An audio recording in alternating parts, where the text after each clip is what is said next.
And I think I'm probably a little bit nervous, but I'm probably more experienced leading support groups face to face.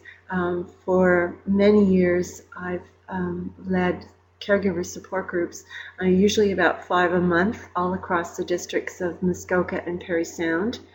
In about 1999, I helped to start a Parkinson's support group in Muskoka, which, when the numbers grew and people were coming from the north to the south and the south to the north to meetings, we decided to have two separate groups. And so we have two very active, vibrant groups in Muskoka, one in Huntsville and one in Bracebridge. I'm about 3 years ago, I joined the staff of the Parkinsons Society. A wonderful opportunity came up for me to take on the position of Community Development Coordinator for the North District. And I'm one of 5 Community Development Coordinators who look after the support groups and chapters, some fundraising, awareness. We're jack of all trades, I guess you could say. So I look after the North District, which, if you think about the Manitoba border to the Quebec border and Muskoka North, so it takes in a huge area. And I have 14 groups scattered throughout that area with wonderful volunteers who lead them. So I have a lot of experience with support groups, but I also am a caregiver. Excuse me. My 85-year-old mom had to move to a long-term care home about 4 months ago. So, and have been her caregiver for about 9 years now. So I come from some experience, and I know that I can recognize the signs of stress. I know and I practice appropriate techniques that work for me, but there's days when I ignored my best advice. So fear not. This meeting today will not be about shoulds, about what you should do. We all have to find our own path. Oops. To go to the next slide. There we are. We are so fortunate that the J.P. Bickle Foundation, which we apply to every 2 years, has given us funding to offer this series. So after consulting with my colleagues in the North, my volunteers who lead support groups and other people, we decided that a way to share information to those who aren't able to get to meetings, that they would be able to experience and have information through a webinar. My phone is ringing, and I thought I'd unplugged all the phones that would ring. Sorry about that noise. So we, again, after consultations with those in the know, we've picked out a number of topics. So today I'm presenting, and I've called in favors and twisted arms from my colleagues in the community who are extremely knowledgeable on a number of these topics. And so the next one, Parkinson's lesser known non-motor symptoms, will be on the first Tuesday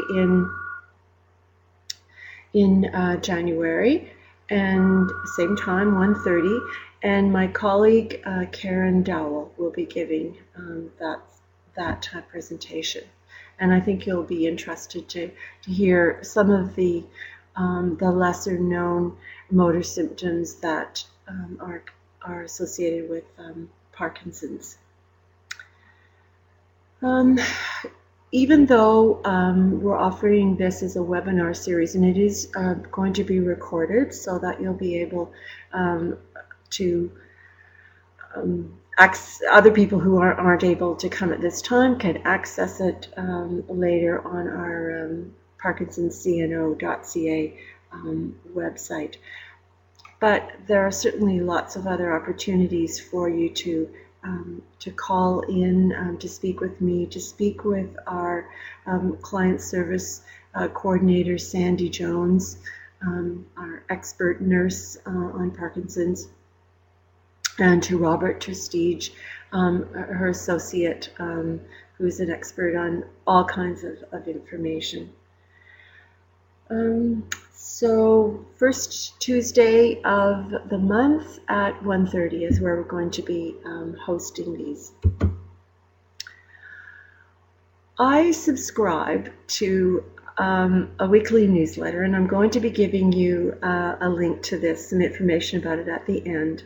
But this came in one of the newsletters not too long ago, and it really helped me to form the information and how I was going to set up the information for the webinar today. And I thought it was very powerful and empowering, and I hope you feel that way as well. And this was another little cartoon that I came across, and I wanted you to see the whole slide and the cartoon, and then I've broken it down into slides so that we can have a look at it. So, help wanted. Mature, responsible individual to care for someone with a chronic health condition. Well, that would certainly be a Parkinson care partner, wouldn't it? The duties. You have to be an advocate, know some medical techniques and procedures, counseling for the difficult situations, planning activities, and looking after finances. But it's not just that, it's all the household things as well. And I hope you have your driver's license and you know how to run the lawnmower and maybe fix a leaky tap, change a light bulb. Oh yeah, and there's no rest. It's 24/7. And I'm sorry to say that there really isn't much compensation in the way of salary. And hugs optional, and you could probably, for someone with Parkinson's, you could say smiles optional as well because of that lack of facial expression.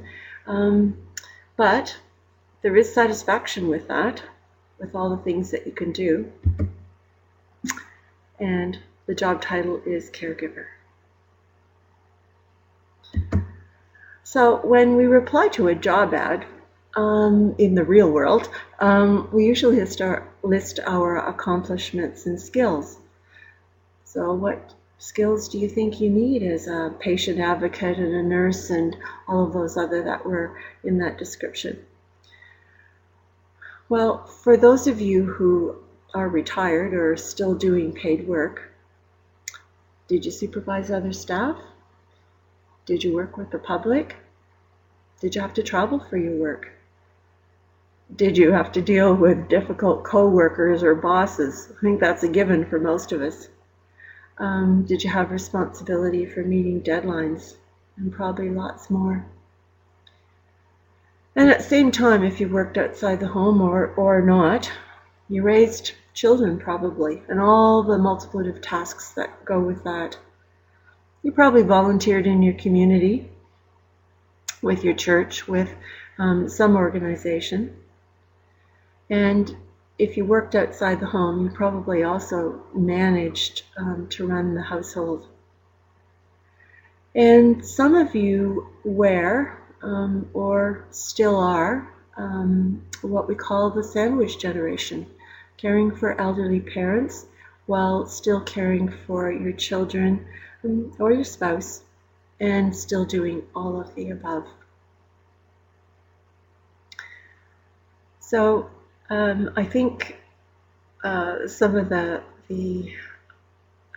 skills that we need for the job of being a caregiver are listed there.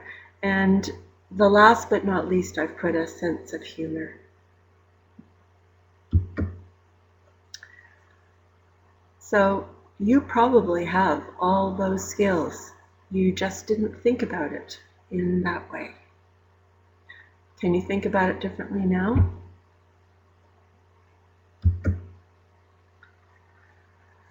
I want you also to know that you're not alone as a caregiver. And I'm not going to bore you with a lot of statistics, but I looked at some surveys, and I wanted to. It was interesting what I found when I compared one that I read that took place in 97, as written here, and then a more recent one in 2012.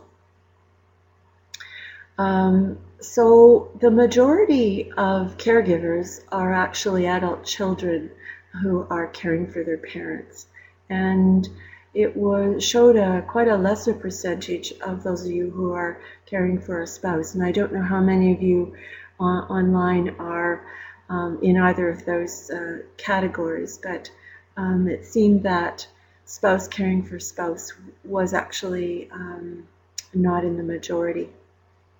Back in 97, 80%, an overwhelming amount of the caregivers were female.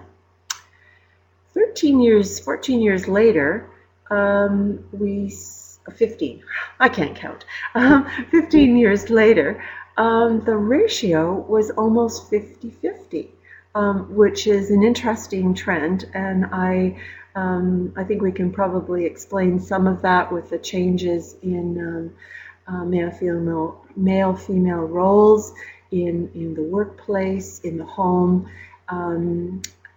the dynamics of our parents living longer, so sons having to take some responsibility for their aging parents, while in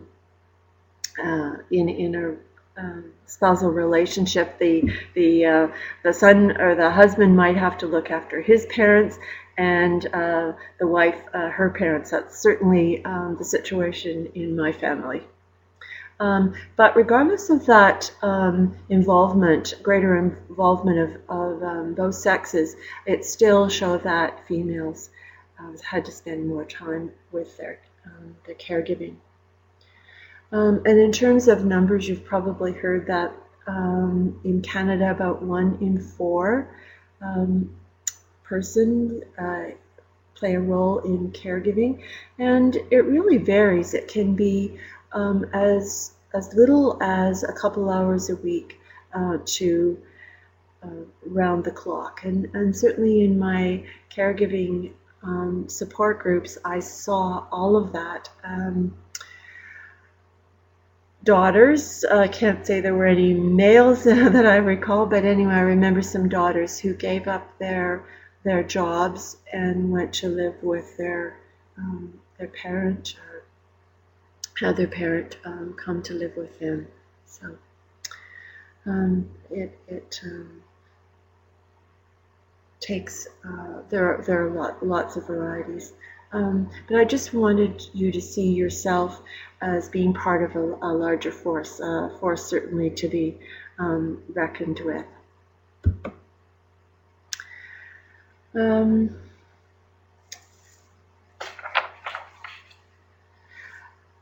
Just to go back to another point that I want to make about the male caregivers, a point that was made in the research is that the male caregivers actually act a little bit differently, and I see we have 1 or 2 males today, so please, I don't take offense. I don't mean to insult, but it showed that male caregivers look on the role as a job, and they approach it, from a very practical, task-oriented manner. And it was also noted that healthcare providers often offer more help to male caregivers. I guess maybe they feel they need it. So back to that job description. Do the tasks look familiar to you? And you can probably add a few more from your own experience. I'm going to be talking about those just a little bit later. Also in the surveys, it indicated that these were some of the multiple responsibilities that caregivers had. In addition to their caregiving, they also had a paid job, they owned businesses, and they had children at home under the age of 18 years.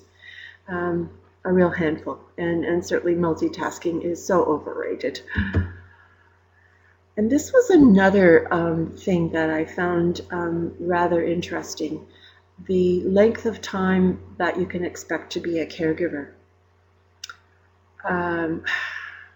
61% of caregivers had been doing their job for over 5 years. And then looking about the expectation, how long you anticipate being a caregiver, 11 or more years, 44%, that's pretty high. And with our longevity, that's certainly not going to be unusual.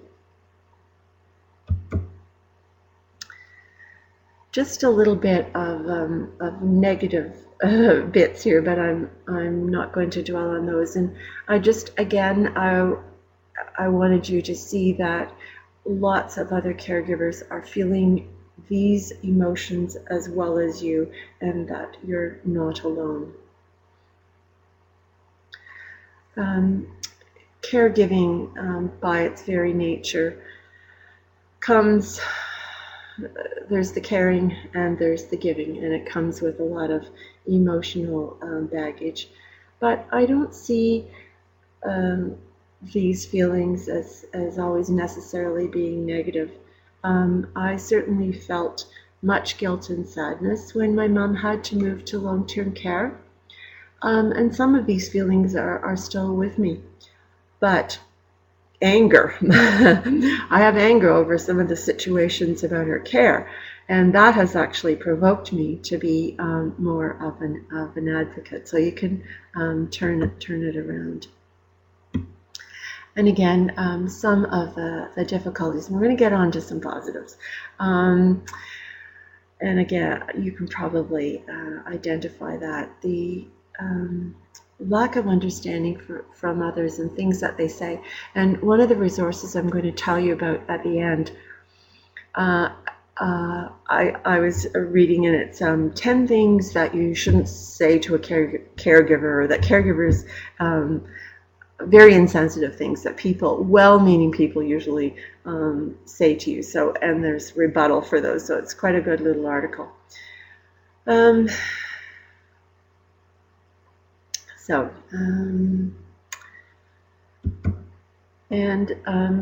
of the negative outcomes. So our emotions are very strong and can have implications for our physical health.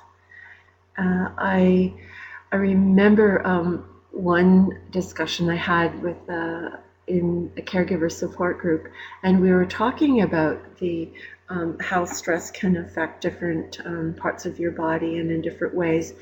And we were talking about how it can affect your joints. And this one woman let out a shriek because she had been experiencing joint pain, which she'd never had before.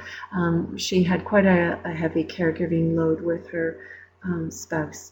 And to that gave her explanation she felt for her situation. So on to the positives. A lot of caregivers have told me that they have found some strength that they didn't know they had, and they've done things, they've gone out of their comfort zone, forced, I guess, to go out of their comfort zone to to do things that they had to. Also developed closer relationships with the person that they're helping, they're caring for, and it can also bring closer relationships with extended family who are wanting to help. And certainly learning lots of new things, which is good. That is one of the benefits of this job, because it creates more brain cells. So lots of benefits. So how do we use these skills? I'm going to look at 5 different points. Again, I looked through pages and pages of different manuals and all those kinds of things, and I've sifted them down to 5 essentials for success as a fearless caregiver. So the first is about information. Information that is the key to so much power. There's a lot out there, and Robert Trustige, who is our information specialist at the Toronto office, he gets all kinds of questions from people and refers, they're not necessarily from reliable sources. So you need to go to a really dependable source. You don't want to jeopardize your health or your loved one's health by not following advice from an accurate source.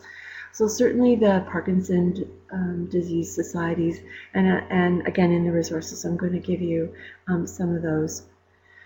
And there's again so much information. What do you need to know now, in a month or two, in a year or two?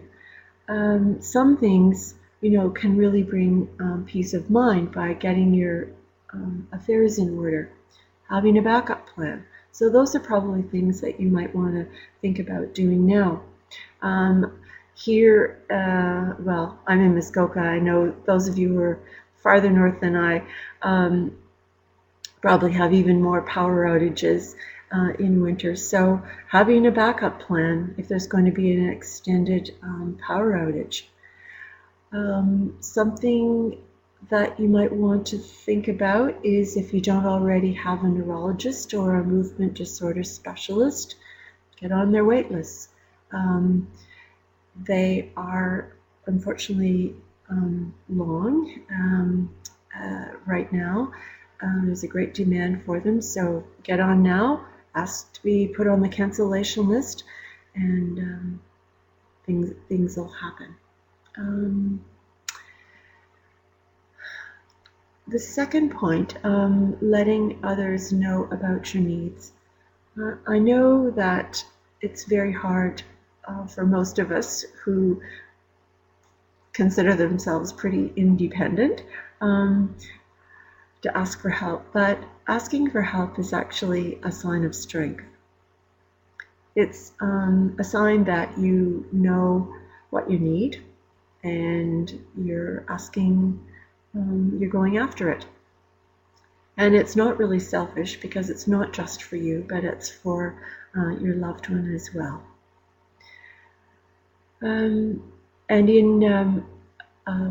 And I'll tell you about the resource later. They have templates for lists, and I was looking at them, and they're really quite comprehensive, and you can individualize them as well if you like making lists like I do. And I think the satisfaction comes from being able to cross them off that you've accomplished something.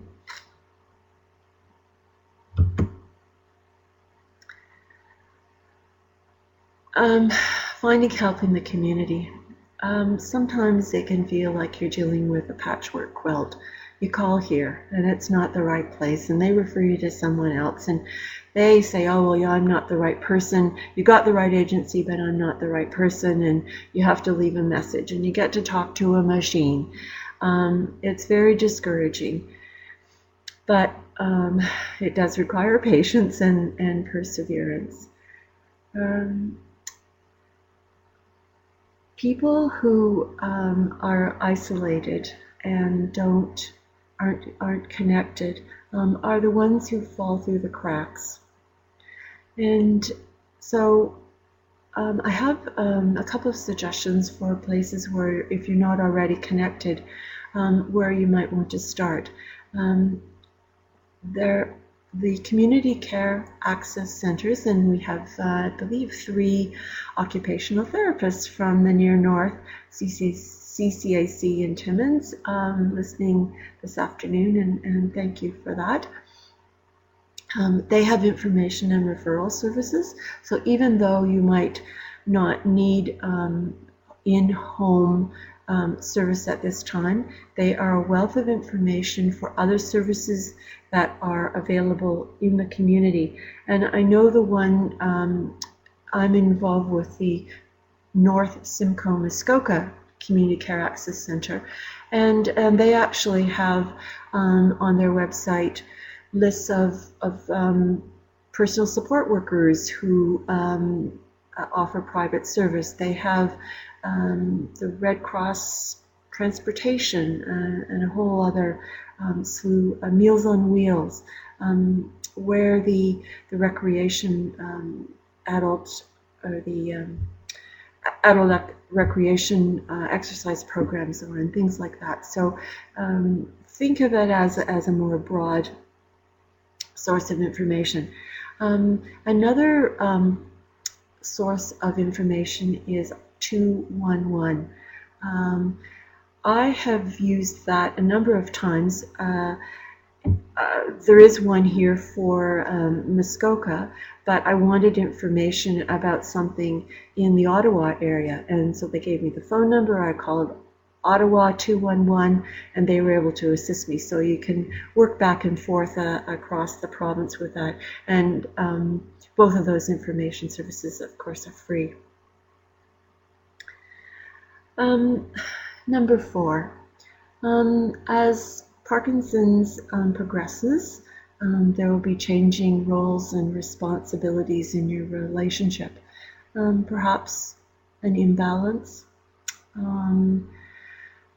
One spouse now has to grocery shop and cook, who didn't have to do that before, and another spouse has to arrange for yard work and vehicle maintenance, and that's a new task. Recently, a care partner came to one of our support group meetings with her daughter. She was quite distraught. Her husband with Parkinson's was not very lovable. He was angry and irritable towards her. He was uncooperative, especially about taking his medications. So it was really difficult to have communication, meaningful communication. And we talked about how she might approach that, acknowledging that he had a loss of dignity, a loss of freedom. Perhaps there might be untreated depression as well. And certainly many other of the non-motor symptoms may be accounting for his behavior. Perhaps it means looking at the situation differently to see what your loved one can do so they can feel needed, capable, and have a sense of satisfaction. One caregiver, I found this lovely quote. One caregiver said to her difficult spouse, "Just as I am trying to understand what you are going through, try to understand what I am going through with you." That was quite lovely.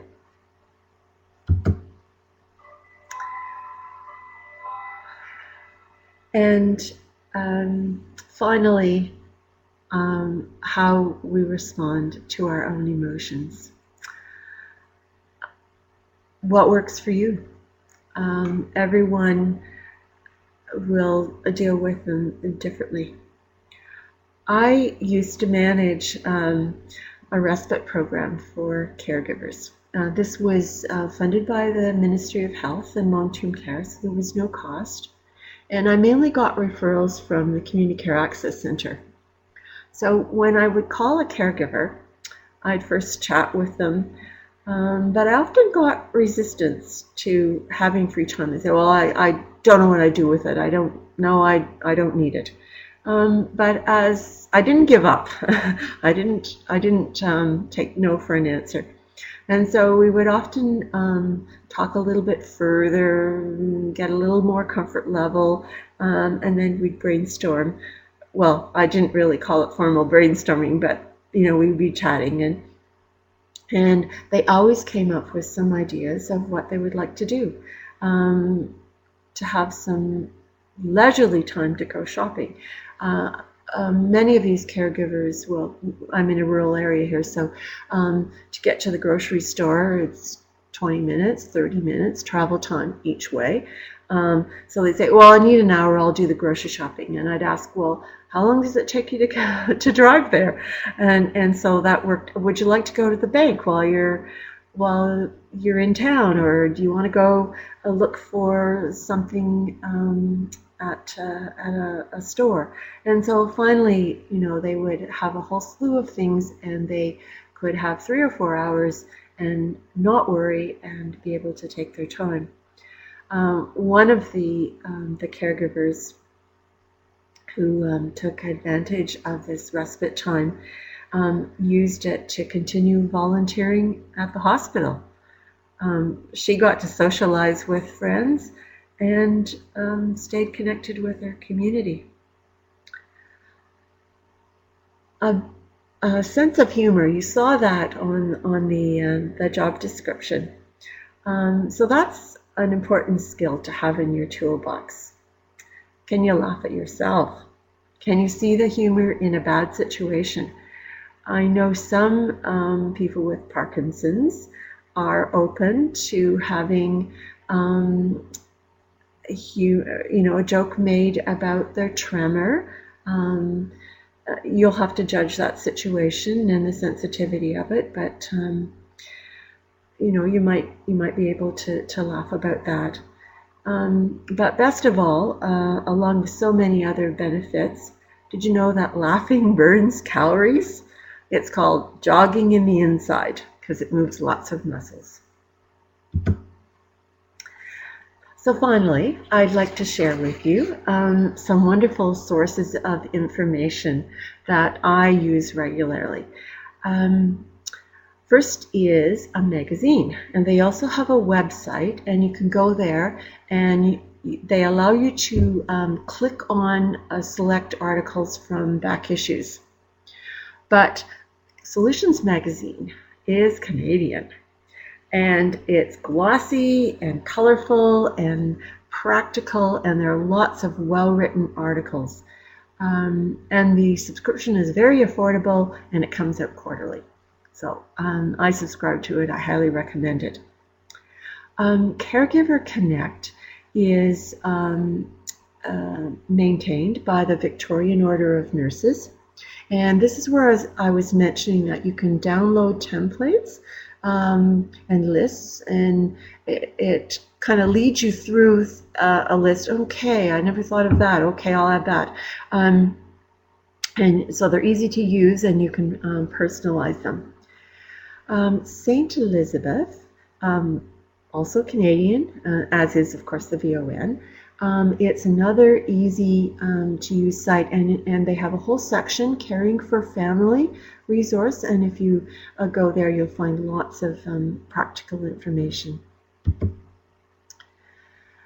The Canadian government in October of this year has just opened this Caregiver Portal.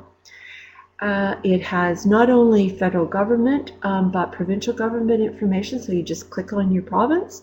It has CCAC information for Ontario, so it's a great source. The Well Spouse Foundation is in the States, and it has information board has a lot of kind of personal testimonies on there, and that's where I got that one quote that I read out. And it's specifically for spouses caring for spouses, and I found lots of great information there. Today's Caregiver magazine. I don't get the magazine, but I get the weekly e-newsletters, and they have terrific information. You can go to the archives and type in, you can search for Parkinson articles, and they have a whole archive of Parkinson articles. And Robert Trestige at our Toronto office, as I mentioned, our information specialist, he and I regularly run through those articles. I've checked them out with him, and he says they're accurate. So you can rely on them, and you can subscribe to that e-newsletter. Again, all of this information is for free. And now for information about Parkinson's. Of course, I'm biased, so I've put our CNO website up top, but it really does have a wealth of information, a lot of fact sheets that you can download and print for free. All our webinars and presentations from our education sessions, and those presentations are usually from movement disorder specialists or researchers who have been the recipients of our fundraising grants. They are all there. Some great ones, Dr. Hobson on medications, Dr. Gutman from our Sault Ste. Marie conference last year, and on and on. But you are not limited to just going to the website for information. You also have the choice of calling our office and speaking with Sandy and Robert, and having the printed material mailed to you, or just having a conversation with Sandy or Robert about questions or situations that you have. Then the National Parkinson Foundation is located in the States. They have some wonderful publications. One that I refer a lot of people to, Mind, Mood, and Memory. There's one on caregiving. There's an excellent one on speech and swallowing that has exercises right in the booklet to improve the strength of your voice. So, and also a huge archive of their webinars. The National Parkinson Foundation just had a recent webinar. November is Recognition of Caregivers Month in the States, and so they had a recent webinar with Dr. Janice Miyazaki, who's a movement disorders specialist at the clinic at Toronto Western. She gave an excellent presentation, but I think the best part were the questions and answers. As you would expect, very thoughtful questions, but just as insightful answers back from Dr. Miyazaki. The Parkinson Disease Foundation, another great, also in the States, another great source for publications. And they also just had a webinar for caregivers. And it was a conversation between a healthcare professional and a caregiver. And it's already archived as well, so you can go there. But watch later on in our series, because we have our own Canadian version. Elaine Forbes, a veteran, a very special caregiver in Thunder Bay, to her husband Jim, is going to talk. And Elaine is famous all over the web. She she also has given presentations.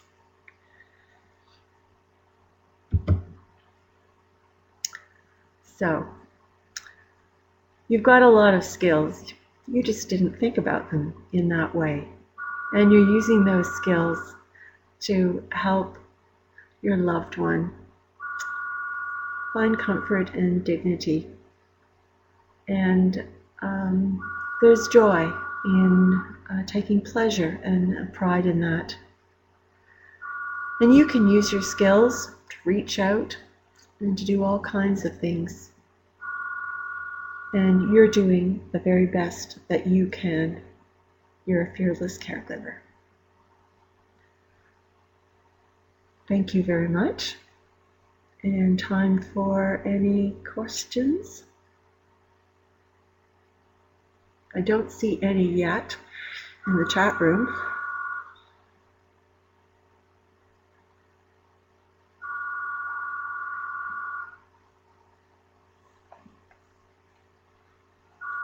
Oh, thanks, John.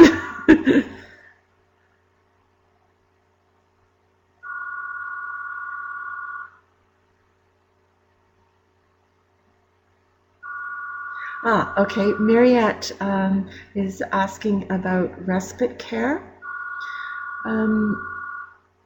Respite is, well, how I'll speak from how I organized it here. I worked with one of the agencies. It was Red Cross, who have personal support workers and who are trained to give personal care, to be a companion. So they would come into the home at the appointed time, and the caregiver could then go out, and depending on what had been arranged, they may give the person their shower or bath, make a meal, not necessarily do any light housekeeping. Their focus would be on being with the person. They might read with them, watch television with them if that's what they wanted to do. If they're able to do some gentle exercises, go for a walk, play cards, anything like that. So to have, for the person in the home to have a bit of a fun time while the caregiver goes out. And you're asking if there's government funding for this through CCAC, and yes, there is. It's when I was managing the program, we were doling out the funding. It was pretty limited, but yes. Okay. I see there was another question.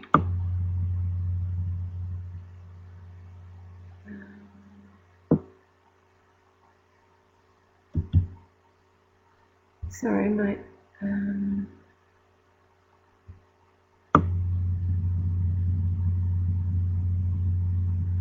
Pat is asking where I'd be able to find the webinar. It will be listed on parkinsonscno.ca, and then if you go to PDTV, and that's where all our webinars are archived. Oh. Okay, Wayne's saying many of our caregivers don't seem to understand what their partners with Parkinson's are going through. Any suggestions on how we might address this without affronting the person?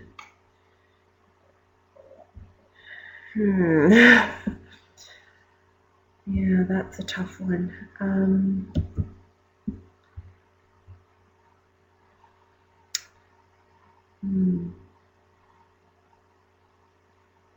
Okay, well, I'm thinking about answering Wayne. John has just loaded up there for you the website to get the webinars.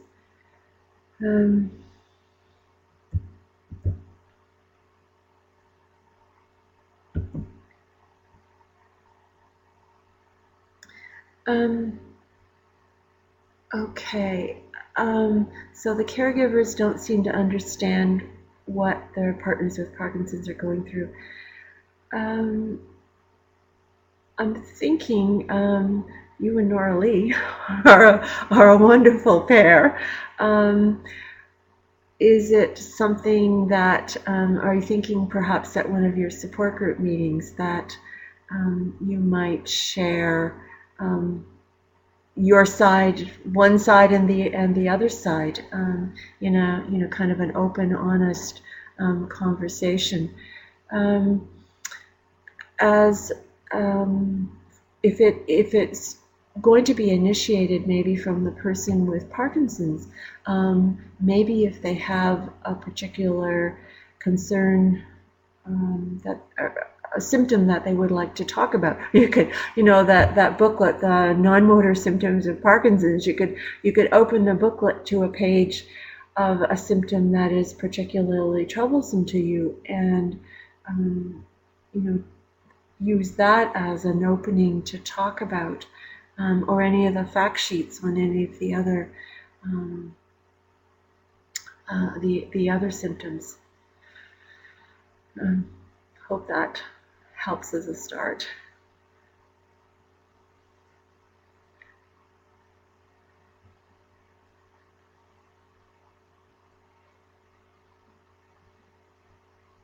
Just waiting for some more questions.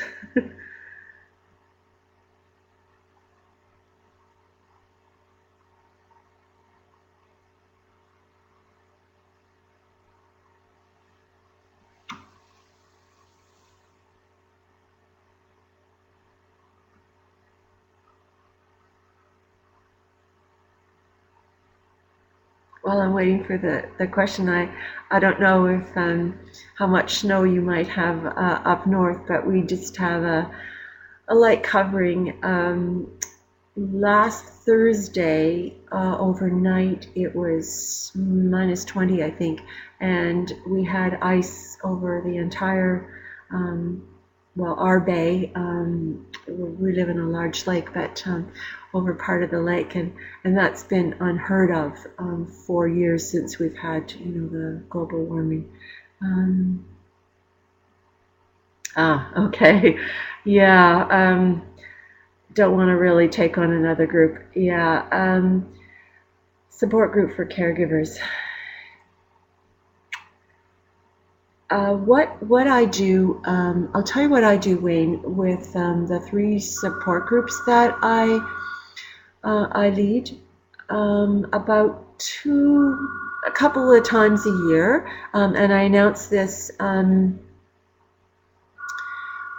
I announce this ahead of time, a couple of meetings ahead of time, that on such and such a meeting, that the care partners are going to go to their own room, and I usually send them off with a sheet, a handout that has kind of a specific topic, and I know they go all over the map, and that's great too, because everyone needs to talk about what's important to them. But they go to another room, and things are varied, actually. Sometimes I stay with a group of people with Parkinson's. It just depends on whether there seems to be someone who is willing to lead that group. And sometimes I go with the care partners. When I stay with the people with Parkinson's, I have to go at the end of the meeting, and kind of break up the care partners meeting, but because they, you open the floodgates, of course, and they probably need more than twice a year, but they have the option of getting together on their own, sharing, phone number with someone they really feel a rapport with and they want to have more chat time with. So, yes, Mariette was reminding us that there is a fellow volunteer who is going to be doing some linking of care partner to care partners. So we'll send out that information.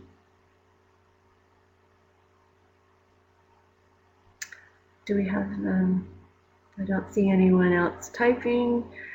Any more questions? Well, you know how to get a hold of us.